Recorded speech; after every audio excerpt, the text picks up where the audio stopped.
Hi ಎಲ್ರಿಗೂ ನಮಸ್ಕಾರ. Share marketing Kannada ಚಾನಲ್ಗೆ ನಿಮಗೆ ಸ್ವಾಗತ.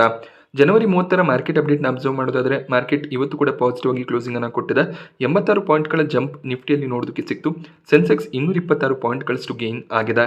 ಬ್ಯಾಂಕ್ ನಿಫ್ಟಿಯಲ್ಲಿ ಕೂಡ 146 ಪಾಯಿಂಟ್ಗಳ ಅಪ್ಸೈಡ್ ನೋಡೋದಕ್ಕೆ ಸಿಕ್ತು. ಬಟ್ ಇವತ್ತು ವೊಲಟಾಲಿಟಿ ಕೂಡ ನೋಡೋದಕ್ಕೆ ಸಿಕ್ಕಿದೆ.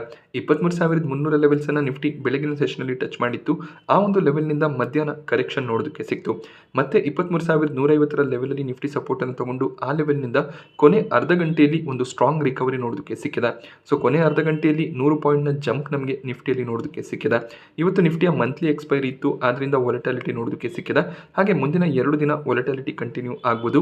ಶನಿವಾರ ಯೂನಿಯನ್ ಬಜೆಟ್ ಇದೆ. ಬಜೆಟ್ ಟೈಮ್ನಲ್ಲಿ ಕೂಡ ಮಾರ್ಕೆಟ್ಸ್ ವೊಲಟೈಲ್ ಆಗಿ ಇರುತ್ತೆ. ಟ್ರಂಪ್ ಅವರು ಅಧ್ಯಕ್ಷರಾಗಿ ಆಯ್ಕೆ ಆದಮೇಲೆ ಮೊದಲನೇ ಬಾರಿ ಫೆಡ್ ಮಾನಿಟರಿ ಪಾಲಿಸಿ ಮೀಟಿಂಗ್ನ ಔಟ್ಕಮ್ ಬಂದಿದೆ. ಎಕ್ಸ್ಪೆಕ್ಟೇಷನ್ ರೀತಿಯಲ್ಲಿ ಯಾವುದೇ ರೀತಿಯ ರೇಟ್ ಕಟ್ಸ್ ಆಗಿಲ್ಲ.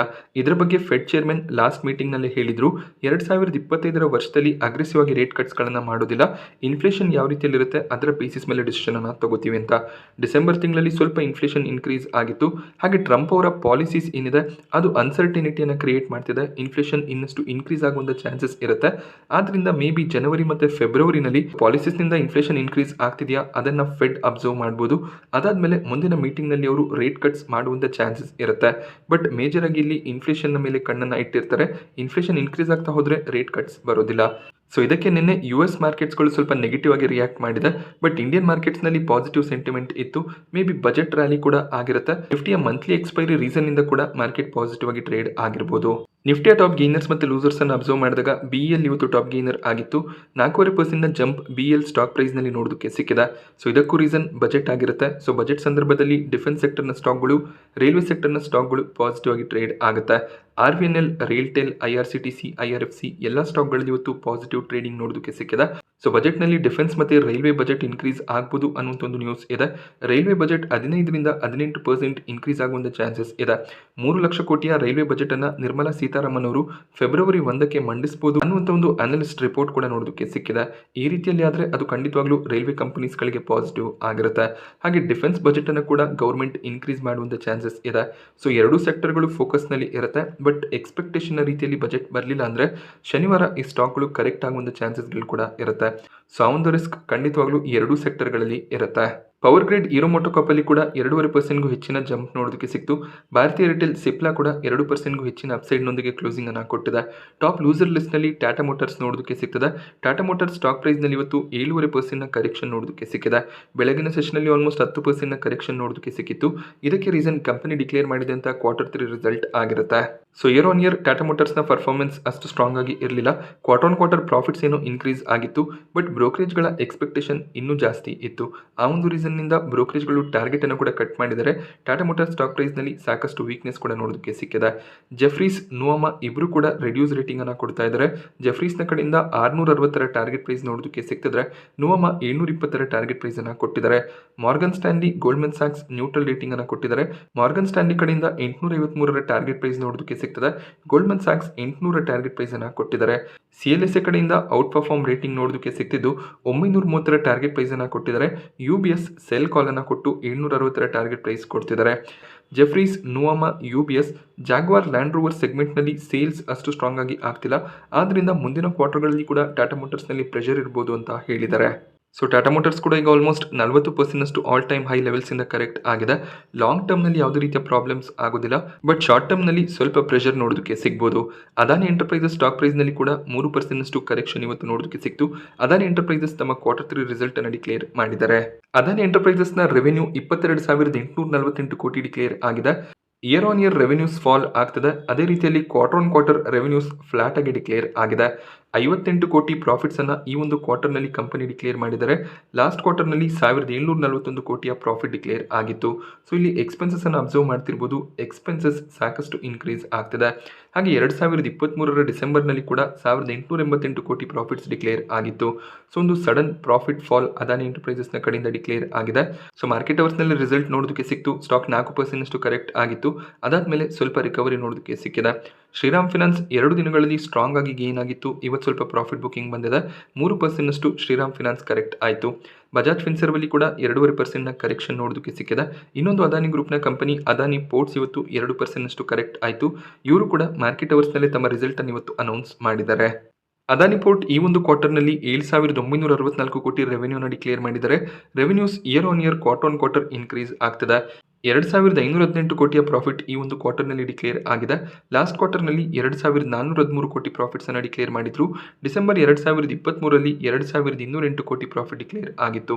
ಸೊ ಇಲ್ಲಿ quarter on quarter year on year profits ಏನು ಇನ್ಕ್ರೀಸ್ ಆಗ್ತದೆ. ಬಟ್ ಇವರ ಕಾರ್ಗೋ ವಾಲ್ಯೂಮ್ ಗ್ರೋತ್ ಏನಿದೆ ಎಕ್ಸ್ಪೆಕ್ಟೇಷನ್ ರೀತಿಯಲ್ಲಿ ಇನ್ಕ್ರೀಸ್ ಆಗ್ತಿಲ್ಲ. ಸೊ ಈ ಒಂದು ಕ್ವಾರ್ಟರ್ನಲ್ಲಿ ಕಾರ್ಗೋ ವಾಲ್ಯೂಮ್ಸ್ ಕೇವಲ 4% ಮಾತ್ರ ಇನ್ಕ್ರೀಸ್ ಆಗಿದೆ. So last 2 ಕ್ವಾರ್ಟರ್ಗಳಲ್ಲಿ 10%, 7.5% cargo volumes increase ಆಗಿತ್ತು. ಸೊ ಲಾಸ್ಟ್ 2 ಕ್ವಾರ್ಟರ್ಗಳಿಗೆ ಕಂಪೇರ್ ಮಾಡಿದಾಗ ಕಾರ್ಗೋ ವಾಲ್ಯೂಮ್ಸ್ ಸ್ವಲ್ಪ ಕಡಿಮೆ ಆಗಿದೆ. ಸೊ ಅದೇ ಒಂದು ರೀಸನ್ ಇಂದ ಸಡನ್ ಒಂದು ಕರೆಕ್ಷನ್ ಸ್ಟಾಕ್ ಪ್ರೈಸ್ ನಲ್ಲಿ ನೋಡೋದಕ್ಕೆ ಸಿಕ್ತು. ಬಟ್ ಅದಾದ್ಮೇಲೆ ರಿಕವರಿ ಕೂಡ ಬಂದಿದೆ. ಬಟ್ ಅದಾನಿ ಗ್ರೂಪ್ ನ ಸ್ಟಾಕ್ ಗಳನ್ನ ಕನ್ಸಿಡರ್ ಮಾಡ್ಕೊಂಡಾಗ ಅದಾನಿ ಪೋರ್ಟ್ ಲಾಂಗ್ ಟರ್ಮ್ ಗೆ ಒಳ್ಳೆ ಒಂದು ಬೆಟ್ ಆಗುತ್ತೆ. ಸೊ ಭಾರತದಲ್ಲಿ ಅತಿ ದೊಡ್ಡ ಪೋರ್ಟ್ ಆಪರೇಟರ್ ಅದಾನಿ ಪೋರ್ಟ್ಸ್ ಆಗಿರ್ತಾರೆ. ವ್ಯಾಲ್ಯೂಯೇಷನ್ ಕೂಡ ಸ್ಟ್ರಾಂಗ್ ಆಗಿ ಕಾಣಿಸುತ್ತೆ. ಹಾಗೆ ಪ್ರಾಫಿಟಬಿಲಿಟಿ, ರೆವೆನ್ಯೂ ಗ್ರೋತ್ ಕೂಡ ಸ್ಟ್ರಾಂಗ್ ಆಗಿ ಡಿಕ್ಲೇರ್ ಆಗ್ತಿರೋದು ಕಾಣಿಸ್ತಿದೆ. ಬಜಾಜ್ ಫಿನಾನ್ಸ್ ನಿನ್ನೆ ತಮ್ಮ ರಿಸಲ್ಟ್ಸ್ ಅನ್ನ ಡಿಕ್ಲೇರ್ ಮಾಡಿದ್ರು. ಒಂದು ಸ್ಟ್ರಾಂಗ್ ರಿಸಲ್ಟ್ ನೋಡೋದಕ್ಕೆ ಸಿಕ್ಕಿತ್ತು. ಹಾಗೆ AUM ಗ್ರೋತ್, ಲೋನ್ ಡಿಸ್ಟ್ರಿಬ್ಯೂಷನ್ ಕೂಡ ಸ್ಟ್ರಾಂಗ್ ಆಗಿ ಡಿಕ್ಲೇರ್ ಆಗಿತ್ತು. ಇವತ್ತು stock all time high levels ಅನ್ನ ಟಚ್ ಮಾಡಿದೆ. 8,250 ಲೆವೆಲ್ಸ್ ಅನ್ನ ಬಜಾಜ್ ಫಿನಾನ್ಸ್ ಟಚ್ ಮಾಡಿತ್ತು. ಆ ಒಂದು ಲೆವೆಲ್ ನಿಂದ ಒಂದು ಪ್ರಾಫಿಟ್ ಬುಕಿಂಗ್ ಬಂದಿದೆ. ಸೊ ಬಜಾಜ್ ಫಿನಾನ್ಸ್ ಸ್ಟಾಕ್ ಅನ್ನ 5,700, 6,000 ಲೆವೆಲ್ ಅಲ್ಲಿ ನೀವು ಬೈ ಮಾಡ್ಕೊಂಡಿದ್ರೆ ಸೊ ಆ ಒಂದು ಲೆವೆಲ್ ನಿಂದ ಈಗ ಒಳ್ಳೆ ಒಂದು ಪ್ರಾಫಿಟ್ಸ್ ನಿಮ್ಮ ಪೋರ್ಟ್ಫೋಲಿಯೋನಲ್ಲಿ ನೋಡೋದಕ್ಕೆ ಸಿಗ್ತಿರುತ್ತೆ. ಬಜಾಜ್ ಫಿನಾನ್ಸ್ ಮುಂದಿನ ಕ್ವಾರ್ಟರ್ಗಳಲ್ಲಿ ಕೂಡ ಒಂದು ಸ್ಟ್ರಾಂಗ್ ಪರ್ಫಾರ್ಮೆನ್ಸ್ ಕೊಡ್ತೀವಿ ಅಂತ ಹೇಳಿದರೆ. AUM ಗ್ರೋತ್ 2026 ಫಿನಾನ್ಷಿಯಲ್ ಇಯರ್ನಲ್ಲಿ 25% ಗ್ರೋ ಆಗ್ಬೋದು ಅಂತ ಬ್ರೋಕರೇಜ್ಗಳು ಕೂಡ ಪ್ರೊಜೆಕ್ಟ್ ಮಾಡ್ತಿದ್ದಾರೆ. So Morgan Stanley, Jefferies, Nomura, HSBC ಎಲ್ಲರೂ ಕೂಡ ಬೈ ರೆಕಮೆಂಡೇಶನ್ ಅನ್ನ ಕೊಡ್ತಾ ಇದ್ದಾರೆ. ಮಾರ್ಗನ್ ಸ್ಟ್ಯಾನ್ಲಿ ಕಡೆಯಿಂದ 9,300 ಟಾರ್ಗೆಟ್ ಪ್ರೈಸ್ ನೋಡೋದಕ್ಕೆ ಸಿಗ್ತದೆ. ಜೆಫ್ರೀಸ್ 9,270, ನೋಮುರಾ 9,000 ಹಾಗೆ HSBC 8,900 ಟಾರ್ಗೆಟ್ ಪ್ರೈಸ್ ಅನ್ನ ಬಜಾಜ್ ಫಿನಾನ್ಸ್ಗೆ ಕೊಡ್ತಿದ್ದಾರೆ. ಇದು 1 ವರ್ಷದ ಟಾರ್ಗೆಟ್ ಆಗಿರುತ್ತೆ. ಸೊ ನೀವು ಬಜಾಜ್ ಫಿನಾನ್ಸ್ ಸ್ಟಾಕ್ ಅನ್ನ ಆಲ್ರೆಡಿ ಬೈ ಮಾಡಿ ಪೋರ್ಟ್ಫೋಲಿಯೋನಲ್ಲಿ ಹೋಲ್ಡ್ ಮಾಡ್ತಿದ್ರೆ ಖಂಡಿತವಾಗ್ಲೂ ಲಾಂಗ್ ಟರ್ಮ್ಗೆ ಒಳ್ಳೆ ಒಂದು ಬೆಟ್ ಆಗುತ್ತೆ, ಕಂಟಿನ್ಯೂ ಮಾಡ್ಬೋದಾಗುತ್ತೆ. ಸೊ 5,800, 6,000 ಲೆವೆಲ್ ಅಲ್ಲಿ ಬೈ ಮಾಡ್ಕೊಂಡಿದ್ರೆ 8,000 ಅರೌಂಡ್ ಅಲ್ಲಿ ಸ್ವಲ್ಪ ಪ್ರಾಫಿಟ್ಸ್ ಅನ್ನ ತಗೋಬಹುದು. ಮತ್ತೇನಾದ್ರೂ ಸ್ಟಾಕ್ ಕರೆಕ್ಟ್ ಆದ್ರೆ ಅಲ್ಲಿ ಮತ್ತೆ ಬೈಯಿಂಗ್ ಆಪರ್ಚುನಿಟಿ ಕ್ರಿಯೇಟ್ ಆಗ್ಬೋದು. ಮಾರುತಿ ಸುಜುಕಿ ಕೂಡ ನಿನ್ನೆ ತಮ್ಮ ರಿಸಲ್ಟ್ಸ್ ಅನ್ನ ಡಿಕ್ಲೇರ್ ಮಾಡಿದ್ರು. ಸೊ ಒಳ್ಳೆ ಒಂದು ರಿಸಲ್ಟ್ ಮಾರುತಿ ಸುಜುಕಿ ಕಡೆಯಿಂದ ಬಂದಿತ್ತು. ಬಟ್ ಇವತ್ತು ಸ್ಟಾಕ್ ಫ್ಲಾಟ್ ಆಗಿ ಟ್ರೇಡ್ ಆಗಿದೆ. ಬಟ್ ಕಂಪನಿಯ ಫ್ಯೂಚರ್ ಪ್ರಾಸ್ಪೆಕ್ಟ್ಸ್ ಸ್ಟ್ರಾಂಗ್ ಆಗಿದೆ ಅಂತ ಸಾಕಷ್ಟು ಬ್ರೋಕರೇಜ್ಗಳು ಓವರ್ ವೆಯ್ಟ್ ಅಥವಾ ಬೈ ರೆಕಮೆಂಡೇಶನ್ ಕೊಟ್ಟಿದ್ದಾರೆ. ಮಾರ್ಗನ್ ಸ್ಟ್ಯಾನ್ಲಿ 15,000 ಅರೌಂಡ್ ಅಲ್ಲಿ ಟಾರ್ಗೆಟ್ ಪ್ರೈಸ್ಗಳನ್ನ ಕೊಡ್ತಿದ್ದಾರೆ. CLSA ಕಡೆಯಿಂದ 13,500 ಟಾರ್ಗೆಟ್ ಪ್ರೈಸ್ ಇದೆ. ನೋವಾಮಾ ಕೂಡ 13,900 ಟಾರ್ಗೆಟ್ ಪ್ರೈಸ್ ಅನ್ನ ಕೊಟ್ಟು ಬೈ ರೆಕಮೆಂಡೇಶನ್ ಅನ್ನ ಕೊಡ್ತಿದ್ದಾರೆ. ಎಲೆಕ್ಟ್ರಿಕ್ ವೆಹಿಕಲ್ ಲಾಂಚ್ ಮಾರುತಿ ಸುಜುಕಿಗೆ ಪಾಸಿಟಿವ್ ಆಗುತ್ತೆ ಅನ್ನೋದು ಎಲ್ಲಾ ಬ್ರೋಕರೇಜ್ಗಳ ವ್ಯೂ ಆಗಿದೆ. ಮೆಕ್ವರಿ ಕಡೆಯಿಂದ ನ್ಯೂಟ್ರಲ್ ರೇಟಿಂಗ್ ಬಂದಿದೆ. ಬಟ್ ಸ್ಟಿಲ್ 12,300 ಅರೌಂಡ್ ಅಲ್ಲಿ ಟಾರ್ಗೆಟ್ಸ್ ಗಳನ್ನ ಕೊಟ್ಟಿದ್ದಾರೆ. ಇವರು ಮೇಜರ್ ಆಗಿ ಪ್ರೈಸ್ ಹೈಕ್ಸ್ ಇಂಪಾರ್ಟೆಂಟ್ ಆಗುತ್ತೆ ಅಂತ ಹೇಳಿದರೆ. ಮಾರುತಿ ಸುಜುಕಿ ರೀಸೆಂಟ್ ಆಗಿ ಒಂದು ಸ್ಟೇಟ್ಮೆಂಟ್ ಅನ್ನ ಕೊಟ್ಟಿದ್ರು. ಫೆಬ್ರವರಿ 1ರಿಂದ ಕಾರ್ ಪ್ರೈಸಸ್ ಇನ್ಕ್ರೀಸ್ ಆಗುತ್ತೆ ಅಂತ. ಸೊ ಮುಂದಿನ ಕ್ವಾರ್ಟರ್ ಅಲ್ಲಿ ಇನ್ನಷ್ಟು strong revenue growth, profit growth ನ ಎಕ್ಸ್ಪೆಕ್ಟೇಷನ್ ಇರುತ್ತೆ. ಸೊ ಮಾರುತಿ ಸುಜುಕಿ ಇವತ್ತು ಫ್ಲಾಟ್ ಆಗಿ ಟ್ರೇಡಿಂಗ್ ಅನ್ನ ಮಾಡಿದೆ. ಬಟ್ ಈಗಲೂ ಕೂಡ ಎಲ್ಲಾ ಬ್ರೋಕರೇಜ್ಗಳ ಟಾರ್ಗೆಟ್ ಕರೆಂಟ್ ಮಾರ್ಕೆಟ್ ಪ್ರೈಸ್ ನಿಂದ ಹೈಯರ್ ಲೆವೆಲ್ ನಲ್ಲಿ ನೋಡೋದಕ್ಕೆ ಸಿಗುತ್ತೆ. ವರ್ಲ್ಪೂಲ್ ಇಂಡಿಯಾ ಸ್ಟಾಕ್ ಪ್ರೈಸ್ ನಲ್ಲಿ 20% ನ ಲೋವರ್ ಸರ್ಕ್ಯೂಟ್ ನೋಡೋದಕ್ಕೆ ಸಿಕ್ತು. ಇದಕ್ಕೆ ರೀಸನ್ ಇನ್ನೊಂದು ಬಾರಿ ವರ್ಲ್ಪೂಲ್ ನ parent company Whirlpool corporation 20% stake ಅನ್ನ ಸೆಲ್ ಮಾಡ್ತಾರೆ ಅನ್ನೋದು ಒಂದು ನ್ಯೂಸ್ ನೋಡೋದಕ್ಕೆ ಸಿಕ್ಕಿದೆ. ರೀಸೆಂಟ್ ಆಗಿ ಕೂಡ ಇವರು ತಮ್ಮ ಸ್ಟೇಕ್ ಅನ್ನ ಕಡಿಮೆ ಮಾಡಿದ್ರು. 24% ನಷ್ಟು ಸ್ಟೇಕ್ ಅನ್ನ ಸೆಲ್ ಮಾಡಿದ್ರು. $768 ಮಿಲಿಯನ್ ನಷ್ಟು ಡೆಟ್ ಅನ್ನ ಕಡಿಮೆ ಮಾಡ್ಕೊಳ್ಳೋದಕ್ಕೆ ಭಾರತದ ತಮ್ಮ ಸಬ್ಸಿಡರಿ ಕಂಪನಿಯಲ್ಲಿ ವರ್ಲ್ಪೂಲ್ ಕಾರ್ಪೊರೇಷನ್ ಸ್ಟೇಕ್ ಸೇಲ್ ಮಾಡಿದ್ರು. ಆಗ ವ್ಯಾಲ್ಯೂಯೇಷನ್ ಎಕ್ಸ್ಪೆನ್ಸಿವ್ ಆಗಿದೆ. ಆ ಒಂದು ರೀಸನ್ ನಿಂದ ನಾವು ಸ್ವಲ್ಪ ಪ್ರಾಫಿಟ್ಸ್ ಅನ್ನ ತಗೋತಿದೀವಿ.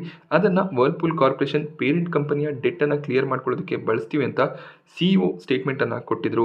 ಸೊ ಭಾರತದಲ್ಲಿ ಲಿಸ್ಟ್ ಆಗಿರುವಂತಹ ಕಂಪನಿಗಳ ಪೇರೆಂಟ್ ಕಂಪನೀಸ್ ಫಾರಿನ್ ಕಂಪನೀಸ್ ಆಗಿದ್ರೆ ಅವರು ಈ ಒಂದು ಅಡ್ವಾಂಟೇಜ್ ಅನ್ನ ತಗೋತಿದ್ದಾರೆ. ಸೊ ಭಾರತದಲ್ಲಿ ವ್ಯಾಲ್ಯೂಯೇಷನ್ ಎಕ್ಸ್ಪೆನ್ಸಿವ್ ಆಗ್ತಿದೆ ಅನ್ನಿಸ್ದಾಗ, ಅಂದ್ರೆ ಸ್ಟಾಕ್ ಪ್ರೈಸ್ ತುಂಬಾನೇ ಸ್ಟ್ರಾಂಗ್ ಆಗಿ ಗೇನ್ ಆಗಿರುವಾಗ ಇಂಡಿಯಾದಲ್ಲಿ ಆ ಕಂಪನಿಯ ಶೇರ್ಸ್ ಏನಿದೆ ಅದನ್ನ ಅವರು ಸೆಲ್ ಮಾಡ್ತಾರೆ. ಸೆಲ್ ಮಾಡಿ ಅದರಿಂದ ಬರುವಂತಹ ದುಡ್ಡನ್ನ ಸೊ ತಮ್ಮ ಮೇನ್ ಕಂಪನಿ ಏನಿದೆ ಅಂದ್ರೆ ಪೇರೆಂಟ್ ಕಂಪನಿ, ಆ ಕಂಪನಿಯ ಡೆಟ್ ಅನ್ನ ಕ್ಲಿಯರ್ ಮಾಡ್ಕೊಳ್ಳೋದಕ್ಕೆ, ಅಕ್ವಿಸಿಷನ್ಸ್ ಗಳನ್ನ ಮಾಡೋದಕ್ಕೆ ಬಳಸ್ಕೋತಾರೆ. ಈ ರೀತಿಯಲ್ಲಿ ಸಾಕಷ್ಟು ಕಂಪನಿಗಳು ಮಾಡ್ತಿದ್ದಾರೆ. ವರ್ಲ್ಪೂಲ್ ಕೂಡ ಅದೇ ಒಂದು ಕೆಲಸವನ್ನ ಮಾಡಿದ್ದಾರೆ. ಆ ರೀಸನ್ ಇಂದ ಇವತ್ತು ಲೋವರ್ ಸರ್ಕ್ಯೂಟ್ ನೋಡೋದಕ್ಕೆ ಸಿಕ್ಕಿದೆ. ಸೊ ಲಾಸ್ಟ್ ಟೈಮ್ 24% ನಷ್ಟು ಸ್ಟೇಕ್ ಅನ್ನ ಸೆಲ್ ಮಾಡಿದಾಗ ಈ ಸ್ಟಾಕ್ ಗಳನ್ನ SBI mutual fund, Nippon mutual fund ಸಾಕಷ್ಟು ಬೈ ಮಾಡ್ಕೊಂಡಿದ್ರು. ಸೊ ಈಗ ಸ್ಟೇಕ್ ಏನು ಸೇಲ್ ಆಗಿಲ್ಲ, ಸ್ಟೇಕ್ ಸೇಲ್ ಮಾಡ್ತೀವಿ ಅಂತ ಹೇಳಿದರೆ ಮುಂದಿನ ದಿನಗಳಲ್ಲಿ ಇನ್ನಷ್ಟು ಸೆಲ್ಲಿಂಗ್ ಪ್ರೆಷರ್ ಬರುವಂತ ಚಾನ್ಸಸ್ ಇರುತ್ತೆ. ಆದ್ರಿಂದ ಈ ಒಂದು 20% ನ ಕರೆಕ್ಷನ್ ಏನಿದೆ ಅದನ್ನು ನಾವು ಆಪರ್ಚುನಿಟಿ ಅಂತ ತಿಳ್ಕೊಳ್ಳೋದಕ್ಕೆ ಸಾಧ್ಯ ಆಗೋದಿಲ್ಲ. Swedish truck company Volvo group HCL tech ಅಥವಾ ಇನ್ಫೋಸಿಸ್ಗೆ $1 ಬಿಲಿಯನ್ ಕಾಂಟ್ರಾಕ್ಟ್ ಅನ್ನು ಅಸೈನ್ ಮಾಡುವಂಥ ಚಾನ್ಸಸ್ ಇದೆ. ಇಬ್ಬರಲ್ಲಿ ಯಾವ ಕಂಪನಿಗೆ ಈ ಒಂದು ಡೀಲ್ ಸಿಗುತ್ತೆ ಇನ್ನೂ ಕೂಡ ಫೈನಲೈಸ್ ಆಗಿಲ್ಲ. ಒಂದು ರಿಪೋರ್ಟ್ನ ಪ್ರಕಾರ HCL ಟೆಕ್ ಸ್ಟ್ರಾಂಗ್ ಕಂಟೆಂಡರ್ ಆಗಿರ್ತಾರೆ. ಯಾಕೆಂದ್ರೆ 2016ರಲ್ಲಿ ಕೂಡ ಓಲ್ವೋ ಗ್ರೂಪ್ನ ಪ್ರಾಜೆಕ್ಟ್ ಅನ್ನ HCL ಟೆಕ್ ಪಡ್ಕೊಂಡಿದ್ರು. ಹಾಗೆ IT ಕಂಪನಿಗಳ ಡೀಲ್ ವಿನ್ಸ್ ನ ಬೇಸಿಸ್ ಮೇಲೆ ಸ್ಟಾಕ್ ಪ್ರೈಸ್ ಟ್ರೇಡ್ ಆಗ್ತಿರೋದು ಕೂಡ ಕಾಣಿಸ್ತಿರೋದ್ರಿಂದ ಈ ಡೀಲ್ ತಗೊಳ್ಳುವಂತ IT ಕಂಪನಿ ಒಂದು ಸ್ಟ್ರಾಂಗ್ ಡೀಲ್ ವಿನ್ಸ್ ಅನ್ನ ನೆಕ್ಸ್ಟ್ ಕ್ವಾರ್ಟರ್ ನಲ್ಲಿ ಡಿಕ್ಲೇರ್ ಮಾಡುವಂತ ಚಾನ್ಸಸ್ ಇರುತ್ತೆ. ಇವತ್ತಿನ FII-DAI ಆಕ್ಟಿವಿಟಿಯನ್ನು ಅಬ್ಸರ್ವ್ ಮಾಡಿದಾಗ FIIs ಕಡೆಯಿಂದ ನೆಟ್ ಸೆಲ್ಲಿಂಗ್ ಕಂಟಿನ್ಯೂ ಆಗ್ತದೆ. 4582 ಕೋಟಿ ಅಮೌಂಟ್ನ ನೆಟ್ ಸೆಲ್ಲಿಂಗ್ FIIs ಕಡೆಯಿಂದ ಬಂತು. DIIs ನೆಟ್ ಬೈಯರ್ಸ್ ಆಗಿ ಕಂಟಿನ್ಯೂ ಆಗ್ತಿದ್ದು 2165 ಕೋಟಿ ಅಮೌಂಟ್ನ ನೆಟ್ ಬೈಯಿಂಗ್ DIIs ಕಡೆಯಿಂದ ಬರ್ತಿದೆ. SRF ಸ್ಟಾಕ್ ಪ್ರೈಸ್ನಲ್ಲಿ 6% ಜಂಪ್ ನೋಡೋದಕ್ಕೆ ಸಿಕ್ತು. Q3 ರಿಸಲ್ಟ್ ಕೂಡ ಸ್ಟ್ರಾಂಗ್ ಆಗಿ ಬಂದಿತ್ತು. Q4ನಲ್ಲಿ ಇನ್ನಷ್ಟು ಸ್ಟ್ರಾಂಗ್ ರಿಕವರಿಯನ್ನು ಎಕ್ಸ್ಪೆಕ್ಟ್ ಮಾಡ್ಬೋದು ಅಂತ ಮ್ಯಾನೇಜ್ಮೆಂಟ್ ಹೇಳಿದ್ರು. ಮ್ಯಾನೇಜ್ಮೆಂಟ್ನ ಒಂದು ಸ್ಟ್ರಾಂಗ್ ಕಮೆಂಟ್ರಿ ಬಂದಿದ್ದರಿಂದ ಸ್ಟಾಕ್ ಸ್ಟ್ರಾಂಗ್ ಆಗಿ ಗೇನ್ ಆಗಿದೆ.